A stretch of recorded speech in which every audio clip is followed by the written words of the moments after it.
Bismillahirrahmanirrahim. Assalamualaikum warahmatullahi wabarakatuh.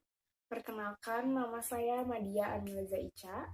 Saya dari jurusan Ilmu Komunikasi Hubungan Masyarakat semester 4 UIN Sunan Gunung Jati Bandung.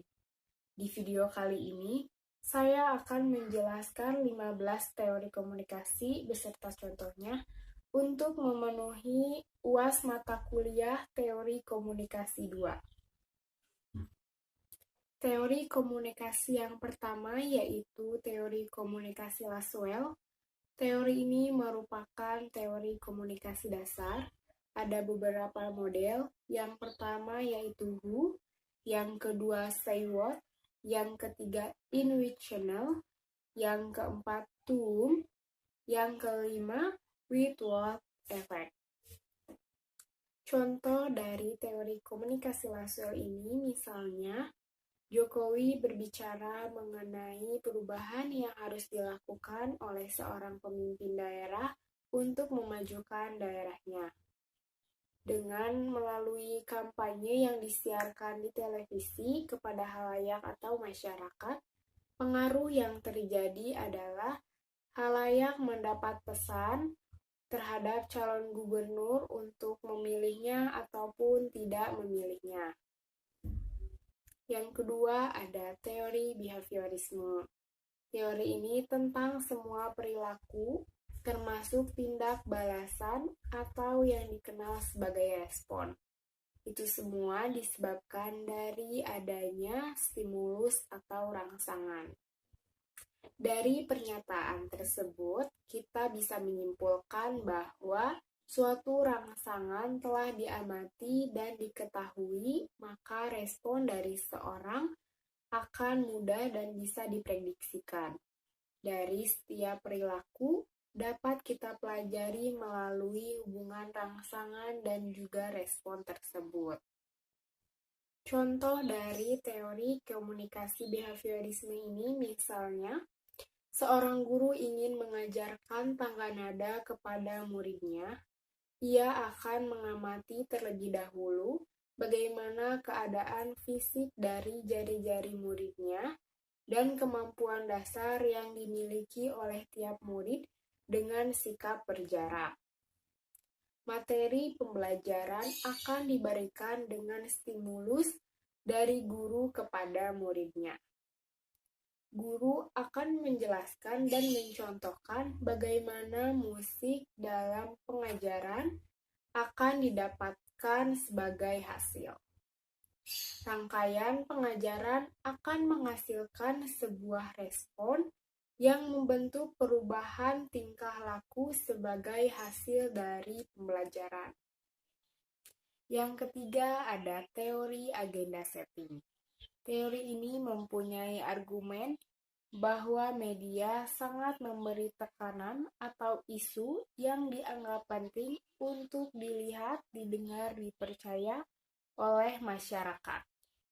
Contoh dari teori agenda setting ini misalnya, tim redaksi Mata Najwa menentukan topik yang diangkat setiap minggu biasanya akan mengumpulkan isu-isu dan memiliki nilai berita yang menarik untuk publik. Misalnya tentang Sunda Empire atau tentang virus corona. Dari beberapa isu, mereka memilih isu yang paling penting, misalnya tentang virus corona. Apabila memberitakan virus corona, maka biasanya media lain akan ikut memberitakan yang sama. Teori yang keempat yaitu teori use and gratification. Teori ini mengenai sekelompok orang atau orang itu sendiri yang dianggap aktif atau selektif menggunakan media untuk memenuhi kebutuhannya. Contoh dari teori use and gratification ini misalnya kebutuhan atau kepuasan penonton. Salah satunya dengan menonton acara musik dahsyat.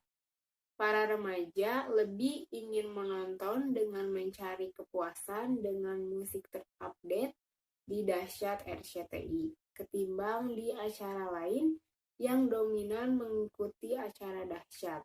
Selain itu, pembawa acara dari Dahsyat sangat humoris.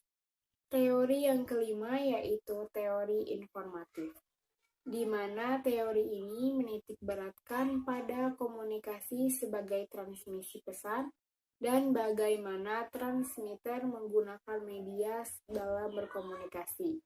Jika sinyal media yang digunakan baik, maka komunikasi akan berjalan dengan efektif. Sebaliknya, jika sinyal media yang digunakan tidak baik, maka komunikasi yang berjalan tidaklah efektif. Contoh dari teori informatif ini yaitu layanan iklan masyarakat di televisi mengenai anjuran menjaga kebersihan lingkungan. Tidak hanya menarik, pesan yang disampaikan harus dipahami masyarakat, dibuat sejelas mungkin menggunakan bahasa yang baik dengan bahasa Indonesia. Yang keenam ada teori ketergantungan. Teori ini memprediksikan bahwa halayak tergantung pada informasi media massa untuk memenuhi kebutuhan dan mencapai tujuan. Sumber dari ketergantungan yang kedua adalah kondisi sosial. Media massa dan kondisi sosial saling berhubungan dalam menciptakan kebutuhan. Kondisi sosial yang membuat ketergantungan karena tidak semua halayak memiliki ketergantungan yang sama pada media massa. Contoh dari teori ketergantungan ini salah satunya mantan anggota Polri yang terkenal lewat video klip yang tersebar di media massa. Bribtu Norman Kamaru yang pada saat itu menjadi anggota Polri daerah Gorontalo. Ia menyanyikan lagu menggunakan baju dinas yang videonya tersebar. Karena respon masyarakat positif, banyak yang mengaguminya, maka institusi Polri bergerak dan menghadirkan Norman ke Jakarta. Yang ketujuh yaitu teori difusi inovasi. Teori ini tentang bagaimana sebuah ide dan teknologi baru tersebar dalam sebuah kebudayaan. Teori ini dipopulerkan oleh Everest Rogers pada tahun 1964. Contoh dari teori difusi inovasi yaitu keberhasilan pemerintah Orde Baru dalam melaksanakan program keluarga berencana. Inovasinya itu bernama keluarga berencana. Dikomunikasikan melalui berbagai saluran komunikasi, baik komunikasi interpersonal maupun media massa, kepada suatu sistem sosial yaitu seluruh masyarakat Indonesia. Dan itu terjadi dalam kurun waktu tertentu agar inovasi tersebut dapat dimengerti, dipahami, diterima, dan diimplementasikan oleh masyarakat Indonesia. Yang kedelapan yaitu teori dependensi efek komunikasi massa. Pada dasarnya, teori ini merupakan suatu pendekatan sosial yang mengenai sifat suatu masyarakat modern atau masyarakat massa, di mana media massa dianggap sebagai sistem informasi yang memiliki peran penting dalam proses pemeliharaan, perubahan, dan konflik pada tataran masyarakat, kelompok, atau individu dalam aktivitas sosial. Contoh dari teori dependensi efek komunikasi massa yaitu contoh yang positif, terbiasa bangun pagi untuk melihat berita, perkiraan cuaca, dan menyaksikan atau mendengar maupun membaca hal-hal yang bersifat mendidik di media massa. Contoh hal negatifnya yaitu sering melihat berita gosip dan memanfaatkan media sebagai alat mengomentari from people yang mungkin saja halayak tidak tahu apa yang sebenarnya terjadi. Teori yang kesembilan yaitu teori konstruksi sosial media massa. Proses di mana halayak bersama-sama membentuk pemahaman mereka tentang dunia. Proses pemaknaan dikembangkan melalui koordinasi antar halayak.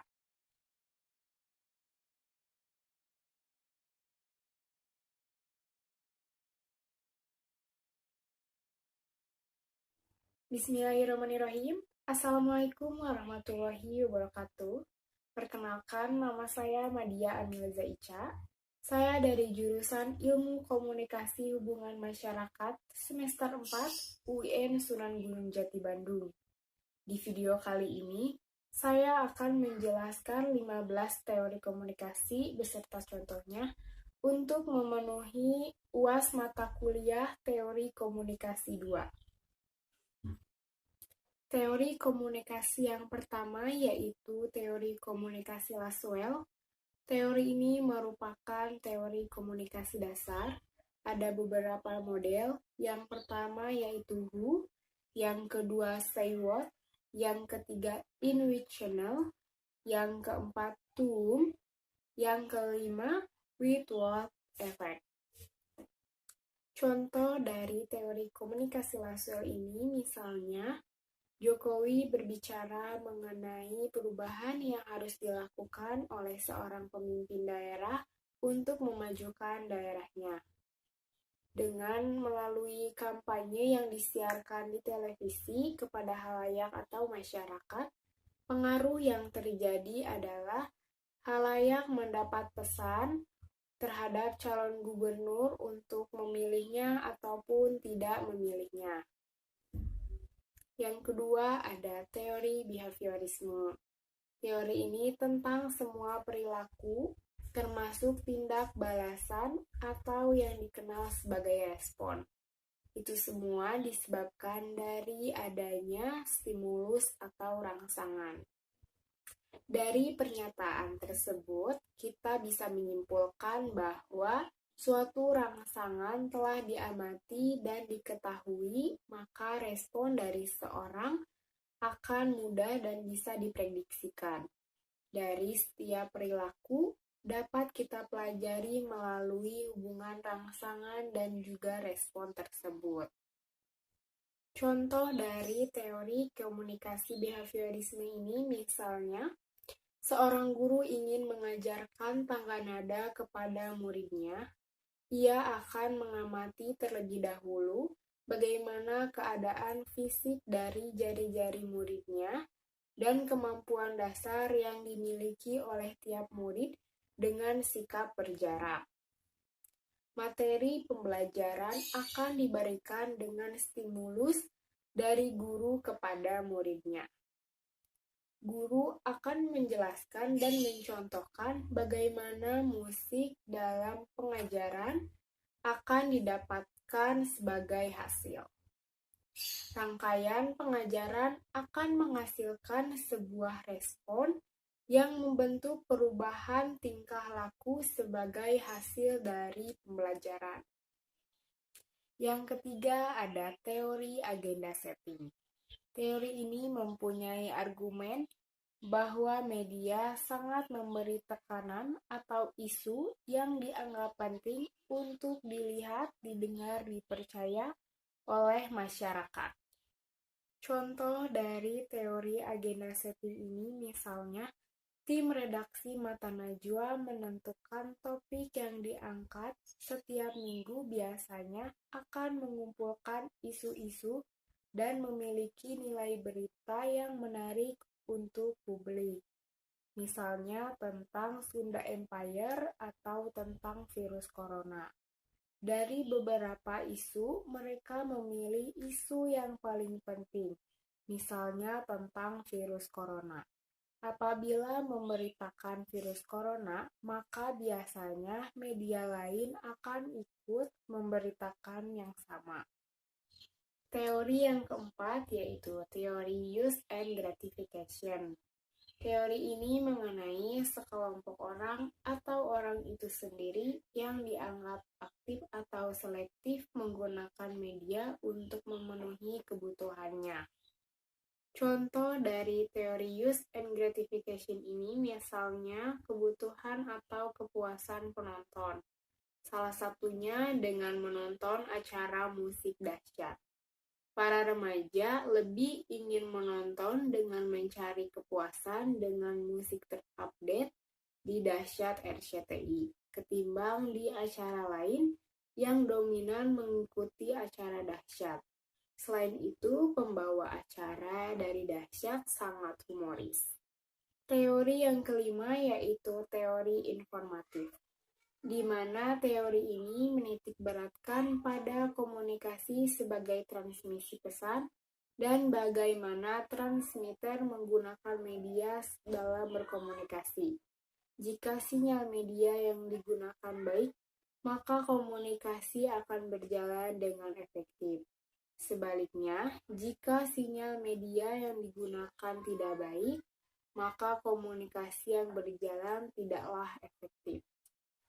Contoh dari teori informatif ini yaitu layanan iklan masyarakat di televisi mengenai anjuran menjaga kebersihan lingkungan.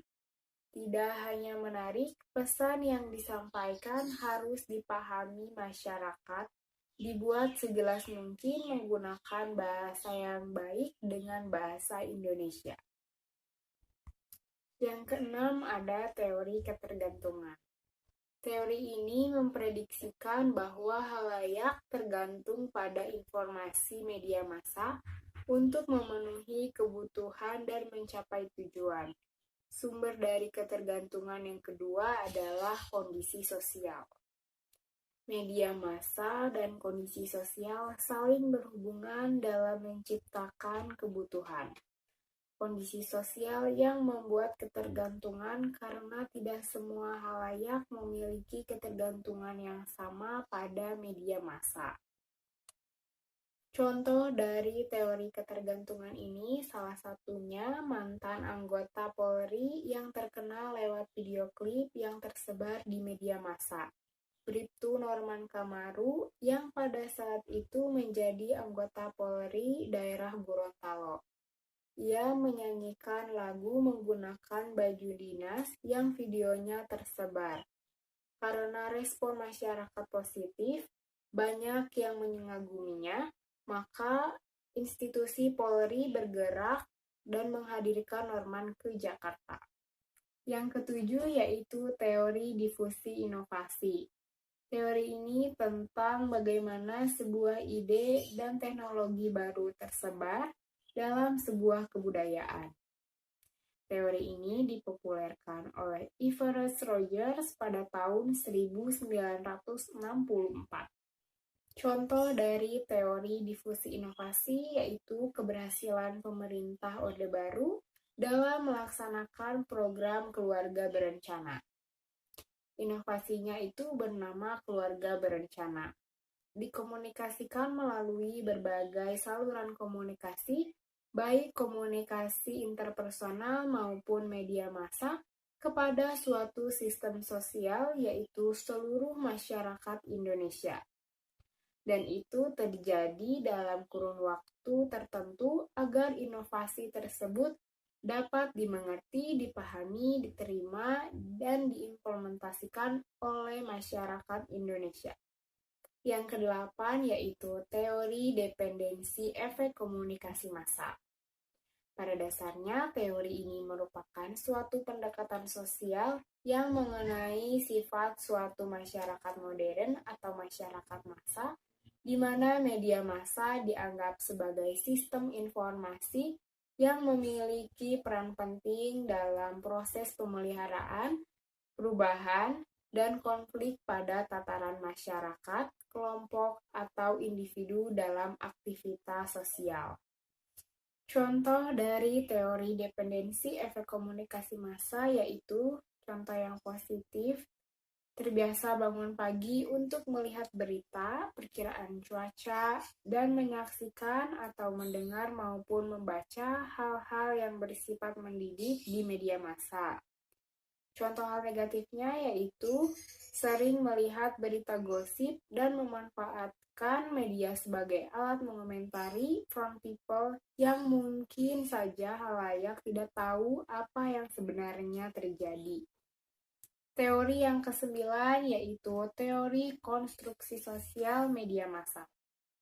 Proses di mana halayak bersama-sama membentuk pemahaman mereka tentang dunia. Proses pemaknaan dikembangkan melalui koordinasi antar halayak. Contoh dari teori konstruksi sosial media massa yaitu iklan TV Susu dan Kau, edisi Aku dan Kau, Suka dan Kau. Awalnya, ide iklan diangkat dari dialog seorang ibu dan anaknya. Namun, setelah dialog itu terjadi di media televisi, terjadi perubahan citra. Perubahan citra yang terjadi bahwa susu Denkau bukan susu sembarangan. Denkau susu yang luar biasa. Karena pada akhir dialog setelah anak minum susu, dia berkata kepada ibunya bahwa tangannya sudah menyentuh telinga. Maknanya yaitu anak sudah besar hanya karena meminum susu Denkau. Sebuah realitas media yang sengaja dikonstruksi pembuat naskah yaitu susu Denkau cara cepat besarkan anak karena mengandung nutrisi, vitamin, kalori, dan zat lain untuk kebutuhan pertumbuhan anak. 10 yaitu teori kultivasi. Teori sosial yang meneliti efek jangka panjang dari televisi pada halayak melalui kontak pemirsa dengan televisi. Mereka belajar tentang dunia, orang-orang di dalamnya, nilai sosial, serta adat dan tradisinya. Contoh dari teori kultivasi tentang perilaku kekerasan yang terjadi di masyarakat. Para pecandu televisi akan mengatakan sebab utama munculnya kekerasan karena masalah sosial. Karena televisi yang ditonton sering menyuguhkan berita dan kejadian dengan motif sosial sebagai alasan melakukan kekerasan. 11 yaitu teori The Spiral of Silence atau spiral keheningan. Menjelaskan bahwa terbentuknya pendapat umum ditentukan oleh suatu proses saling mempengaruhi antara komunikasi massa, komunikasi antar pribadi, dan persepsi individu tentang pendapatnya dalam hubungannya dengan pendapat orang lain dalam masyarakat. Contoh dari teori The Spiral of Silence dalam kehidupan sehari-hari, misalnya saya bersama teman-teman saya yaitu Audi, Ola, Ama, dan Tika ingin berkumpul di suatu tempat. Audi menyarankan di kafe daerah Dago. Menu utama kafe tersebut yaitu kopi. Semuanya setuju untuk datang ke tempat tersebut karena belum ada yang pernah datang ke kafe tersebut. Namun ketika semua bergembira, Tika hanya terdiam melihat ekspresi teman-temannya yang sangat excited. Tika hanya diam karena tidak menyukai kopi, tapi tidak mengemukakan pendapatnya. Ia memilih diam dan berharap di kafe tersebut ada menu selain non-kopi. 12 yaitu teori pengharapan nilai. Salah satu teori tentang komunikasi massa yang meneliti pengaruh penggunaan media oleh pemirsanya. Dilihat dari kepentingan pengguna. Bahwa sikap seseorang terhadap segmen-segmen media ditentukan oleh nilai yang mereka anut dan evaluasi tentang media tersebut. Contoh dari teori pengharapan nilai. Bila kita percaya bahwa gosip akan menghadirkan hiburan, kita senang merasa terhibur, maka itu akan memenuhi kepentingan kita dengan cara kita menonton, mendengar, atau membaca gosip. Namun, jika itu pada pihak lain, bahwa bergosip itu adalah suatu sikap yang menggunjing dan melihatnya merupakan hal negatif, maka kita tidak menyukainya, pasti akan menghindari diri dari mendengar, menonton, atau membaca gosip. 13 yaitu teori komunikasi dua tahap, di mana sebagian besar masyarakat membentuk pendapat mereka masing-masing. Pengaruh pemuka pendapat sebelumnya dipengaruhi oleh media massa. Contoh dari teori komunikasi dua tahap. Apabila ada informasi atau tugas yang akan diberikan dari dosen kepada mahasiswanya, dosen bisa mengabarkan info atau tugas kepada ketua kelas melalui media sosial seperti WhatsApp atau email. Kemudian, ketua kelas memberikan informasi tersebut kepada anggota kelasnya. 14 yaitu teori jarum hipodermik. Teori ini berasumsi bahwa media massa secara langsung, cepat, dan mempunyai efek yang paling kuat atas audiens, di mana orang-orang dianggap pasif, sehingga ketika apapun yang diberikan media dapat diterima begitu saja, bahkan bisa menjadi kebudayaan dalam kehidupan mereka. Contoh teori jarum hipodermik. Pada iklan air mineral Aqua, pada awal dipublikasikan, halayak berasumsi bahwa air mineral itu adalah Aqua. Sehingga halayak sudah terdoktrin. Padahal sudah banyak merek lain bermunculan, tapi masyarakat terus mengenal hanya Aqua sebagai air mineral. Teori yang terakhir yaitu teori norma dan budaya. Teori ini beranjak dari pengaruh media massa dapat mempengaruhi kondisi sosial budaya dalam masyarakat. Pesan dari media massa mampu mengubah norma yang sudah ada dalam masyarakat, di sisi lain mampu memperkuat norma yang sudah ada ataupun menciptakan norma baru dalam masyarakat. Contoh teori norma dan budaya.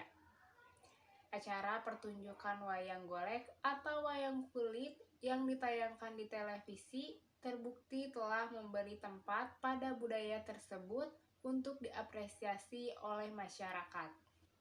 Sekian video saya kali ini tentang 15 teori komunikasi beserta contohnya. Mohon maaf bila ada kesalahan. Terima kasih. Wassalamualaikum warahmatullahi wabarakatuh.